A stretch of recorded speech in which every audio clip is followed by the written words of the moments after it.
In the name of Allah, the most gracious, the most merciful, my dear students, Assalamu alaikum.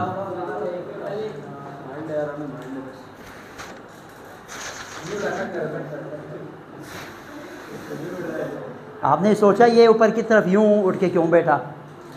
Pressure हवा का। आज की class में हम इस चीज़ को डिस्कस करने वाले हैं, माय डियर स्टूडेंट्स। बर्नौलिस यही बोलता है जहाँ पे फ्लूइड की वेलोसिटी ज़्यादा होंगी, एयर प्रेशर कम होगा। अब देखो यहाँ पे मैंने फ्लूइड की वेलोसिटी को बढ़ाने से एयर प्रेशर कम हुए, नीचे एयर प्रेशर ज़्यादा होने की वजह से ये ऊपर की तरफ उठ गया। This is known as Bernoulli's principle. आई बात समझ में? बर्नौलिस प्रिंसिपल स्टेट है the velocity of a fluid is high. जहाँ पे फ्लूइड की वेलोसिटी हाई होंगे the pressure will be low, pressure क्या होंगे? कम होंगे। अब जब प्रेशर अंदाज में भी लिख सकते हैं and the velocity is low. अच्छा, और जहाँ velocity and the velocity is low, जहाँ वेलोसिटी कम होंगी the pressure is high, pressure वहाँ पे क्या होंगे? ज़्यादा होंगे। बात समझ में आ गई?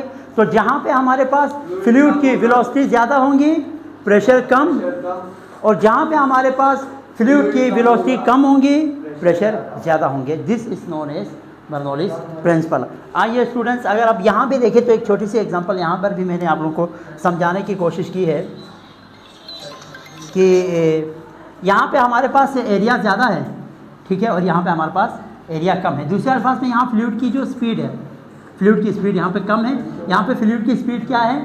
ज़्यादा है। तो यहाँ पे हमारे पास क्या होगा? फ्लूइड की स्पीड कम, प्रेशर इस साइड पे ज़्यादा होंगे ये वाले एरिया में, और यहाँ पे फ्लूइड की स्पीड ज़्यादा है तो यहाँ पे प्रेशर कम होंगे, ठीक है। तो इसी को क्या कहा जाता है? बर्नौलिस प्रिंसिपल कहते हैं। अब बर्नौलिस प्रिंसिपल टोटली रिलेटेड है law of conservation of energy से। तो law of conservation of energy के मुताबिक हमारे पास जितना किसी चीज़ पे वर्क डन होता है वो change in sum of the change in kinetic energy and potential energy के बराबर होते हैं। उस पूरे बर्नौलिस प्रिंसिपल के अंदर हमने दो चीज़ों के लिए इक्वेशन बनानी, तीन चीज़ों के लिए। वर्क डन के लिए इक्वेशन बनाएंगे, उसकी वैल्यू पुट करेंगे, काइनेटिक एनर्जी के लिए बनाएंगे, उसकी वैल्यू पुट करेंगे, पोटेंशियल एनर्जी के लिए बनाएंगे, उसकी वैल्यू पुट करेंगे, आखिर में थोड़ी सी कैलकुलेशन करेंगे तो आपके पास इक्वेशन डायरेक्ट होकर आ जाएंगे। तो पहला हमारे पास क्या है? पहला हमारे पास ये है कि वर्क डन ऑन फ्लूइड। पहले हम क्या मालूम करेंगे?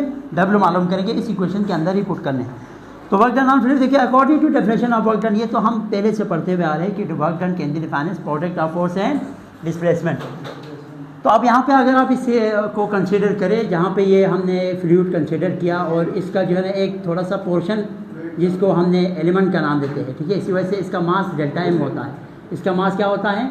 डेल्टा एम, और उसकी जो लेंथ है वो हमने डेल्टा x1, क्योंकि हमारे पास इतना ही यहाँ पर भी है तो हमने इसकी लेंथ को डेल्टा x2 कंसीडर किया और इसकी मास को डेल्टा m2, ठीक है।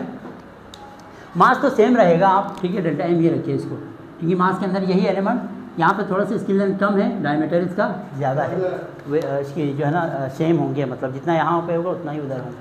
तो 8.A1 पे अगर आप देखें तो W का यही हमने जो है ना फार्मूला यूज़ किया कि S की जगह पे, डिस्टेंस की जगह पे डेल्टा x1 हमने पुट किया है, बाकी सारी चीज़ें वही, ठीक है। लेकिन हम जानते हैं F किसके बराबर है?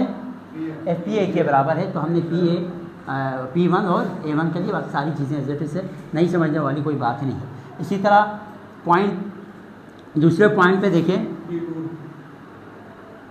पॉइंट P1 भी कर सकते हैं या पॉइंट A2 भी कर सकते हैं। ये A2 है ना, ये वाला एरिया, ठीक है, हाँ। P1 भी कर सकते हैं आप, इसको P1 नाम भी दे सकते हैं, ठीक है, या A1 A2 भी नाम दे सकते हैं।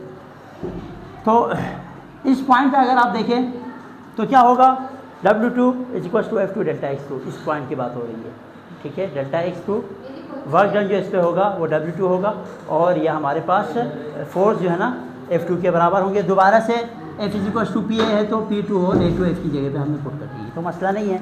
फिर हमने टोटल वर्क डन निकाला तो total work done W2 - W1 होता है। W2 की वैल्यू ऊपर से पुट कर दी, W1 की वैल्यू ऊपर से पुट कर दी। इन दोनों में से एक और चीज़ हमने यहाँ पे कर दिया, ये देखो A1 और ये दोनों किसके बराबर है? डेल्टा V के बराबर है, वॉल्यूम के बराबर है ना। एक एरिया के साथ एक और लेंथ मिल जाए तो वॉल्यूम के बराबर होता है। तो इसकी जगह पे हमने डेल्टा V और इसकी जगह, दोनों की जगह पे हमने डेल्टा V। वॉल्यूम तो बराबर है ना, यहाँ पे जितना वॉल्यूम होंगे उतना ही यहाँ पे वॉल्यूम होगा, इस वजह से मैंने इसको डेल्टा V1 V2 नहीं किया, ठीक है। वॉल्यूम पानी का जितना यहाँ पे होगा ना उतना वॉल्यूम यहाँ पे होगा, वॉल्यूम में चेंज नहीं आएंगे जितना एलिमेंट हमने कंसीडर किया है पानी का। हाँ, तो ये फाइनल हमने फिर डेल्टा वी को कॉमन ले लिया, तो अंदर P1 और P2 बच गए, वर्क डन के लिए फार्मूला तैयार है। अब हमने दो और चीज़ें, काइनेटिक एनर्जी के लिए फार्मूला बनाना है और पोटेंशियल एनर्जी, और इसके अंदर पुट करेंगे। अब चेंज इन पोटेंशियल एनर्जी वही है, चेंज इन पोटेंशियल एनर्जी 2 से पोटेंशियल एनर्जी 1 हम माइनस करेंगे। P पोटेंशियल एनर्जी ये वाला हाइट पे है ना, ये कम हाइट पे है ज़मीन से, ये ज़्यादा हाइट पे है, तो ज़्यादा हाइट वाले को हमने पोटेंशियल एनर्जी किसके बराबर है वाला फार्मूला ये है mgh, तो यहाँ पे हाइट 2 पे है तो mgh2, और दूसरे साइड पे हाइट 1 पे है तो mgh1। यहाँ पे जो डेल्टा एम है ना, एक एलिमेंट है इतना, थोड़ा सा पोर्शन है, तो वो हम according to the definition of density, हमारे पास density can be define as mass per unit volume, तो ये वॉल्यूम इस साइड पे जाके रो और वी आपस में क्या होगा, मल्टीप्लाई होगा। ठीक है, तो हम वॉल्यूम के साथ क्या लिखेंगे, क्योंकि यहाँ पे डेल्टा है तो वॉल्यूम के साथ भी हम क्या लिखेंगे, डेल्टा लिखेंगे। तो ये हमारे पास डेल्टा एम की जगह पे हम ये पुट करेंगे, दोनों जगहों पे हमारे पास ये इक्वेशन बन जाएंगे। फिर हमने क्या करना है, ये इक्वेशन तैयार होने के बाद चेंज इन काइनेटिक एनर्जी, फिर वही करना है काइनेटिक एनर्जी चेंज, हाँ E2 से E1, यानी काइनेटिक एनर्जी 2 से काइनेटिक एनर्जी 1 माइनस करेंगे। दूसरे अल्फाज में यहाँ जो काइनेटिक एनर्जी है और यहाँ वाले काइनेटिक एनर्जी से माइनस करेंगे यहाँ वाले काइनेटिक एनर्जी। ठीक है, तो चूँकि अलग अलग होंगे ना, यहाँ कुछ और होंगे, यहाँ कुछ और होंगे, तो फार्मूला यही है, काइनेटिक एनर्जी का 1/2 mv² है। अब यहाँ पे E2 काइनेटिक एनर्जी 2 आया तो mv2 स्क्वायर, यहाँ पे भी वेलोसिटी है याद रखो, और यहाँ पे काइनेटिक एनर्जी 1 है तो ये भी कोई मसला नहीं है, फार्मूला है काइनेटिक एनर्जी का। ठीक है, आप यहाँ पे डायरेक्ट ना डेल्टा एम की जगह पे दोबारा ये पुट कर सकते हैं, कहाँ गया, हाँ, रो डेल्टा वी, इसमें डायरेक्ट यहाँ पर भी पुट कर सकते हैं, मैंने आखिर में जाके पुट किया हुआ है। ठीक है, आप इसके फ़ौरन बाद इसमें डेल्टा एम की वैल्यू पुट कर सकते हैं, मैं बता रहा हूँ आपको, फिर इक्वेशन को क्लोज कर सकते हैं। अब हमारे पास तीनों जो है वैल्यूज आ गई, तीनों से क्या मुराद है, तीनों से मुराद ये है कि W की भी वैल्यू आ गई हमारे पास, काइनेटिक एनर्जी की भी वैल्यू आ गई, पोटेंशियल एनर्जी। अब तीनों की वैल्यूज़ को मैंने क्या किया, पुट कर दिया इस इक्वेशन के अंदर। जब इस इक्वेशन के अंदर पूरी इक्वेशन की शक्ल यूँ बन जाएंगी, बहुत ही आसान है, बस उठा के पुट करना है, बहुत आसान है इक्वेशन। ठीक है, थोड़ी लंची है, ज़ाहिर इसी वजह से लॉन्ग क्वेश्चन के अंदर आ रहे हैं ना। अब यहाँ पे सारी चीज़ें एज इट इज़ है। इस स्टेप में अगर आप देखें ना, इस स्टेप के अंदर आप देखें मैंने सिर्फ इतना किया है, डेल्टा M1 जो मैंने आपको शुरू में यहाँ करने को बोला था, उसकी जगह पे मैंने रो डेल्टा वी किया है। अब इन चार चीज़ों में एक चीज़ कॉमन है, वो है delta we, delta we, delta we और डेल्टा वी। डेल्टा वी को कॉमन ले लिया, यहाँ पे डेल्टा वी से डेल्टा वी कैंसिल, क्या बच गया इस पूरे में, P1 माइनस P2, बाकी जो डेल्टा वी कैंसिल करने के बाद जो चीज़ बचा वही लिखी।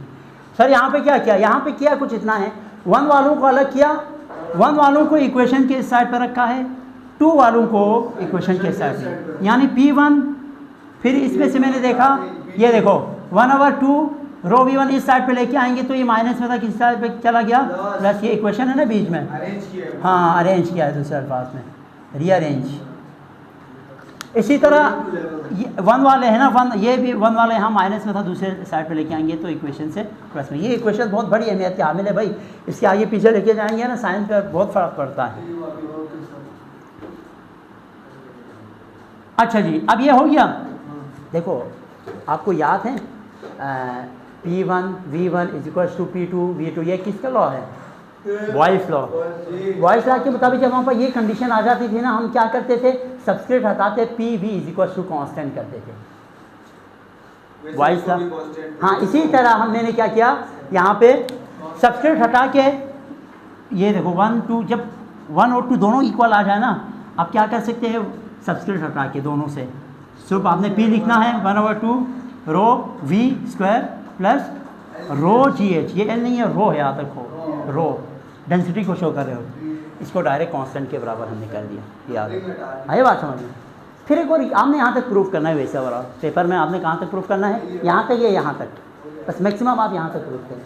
ठीक है, लेकिन एक कंडीशन शायद आपसे पूछा जाए, इस वजह से मैं आप लोगों को ये बता रहा हूँ, मैं भी आप लोगों से पूछा जाए अगर सेम हाइट पे हो दोनों तो क्या कंडीशन बनेगा, सेम हाइट पे जाहिर सी बात है पोटेंशियल एनर्जी में कोई चेंजेस नहीं आएंगे, तो हाइट दोनों हाइट सेम होगा तो ये पूरा पोर्शन कट जाएगा, क्योंकि फ्लूइड की डेंसिटी भी तो ओवरऑल सेम है ना, एक पाइप के अंदर आप अलग अलग फ्लूइड नहीं भर सकते, एक ही फ्लूइड भरेंगे जिसका डेंसिटी सेम होंगे। ठीक है, तो यहाँ पे ये दोनों चीज़ें कट जाएंगी तो हमारे पास दो चीज़ें बच जाएंगी। अब इससे भी आप सब्सक्रिप्ट हटाएं यहाँ से, क्योंकि दोनों 1 और 2 आपस में बराबर आ रहे हैं ना, तो P+1/2 rho V square is equal to constant, लेकिन आपने करना है यहाँ तक, ठीक है। और यहाँ से ये साइड पे लेके आएंगे तो माइनस में आ जाएगा आपके पास वेलोसिटी, और इससे आपको पता चल जाएगा कि हमारे पास प्रेशर, या इस तरह बोले आप वेलोसिटी फ्लूइड की बढ़ने से प्रेशर कम हो जाएंगी, फ्लूइड वेलोसिटी कम हो जाएंगी, प्रेशर ज़्यादा।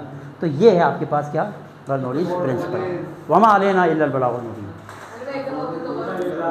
हाँ।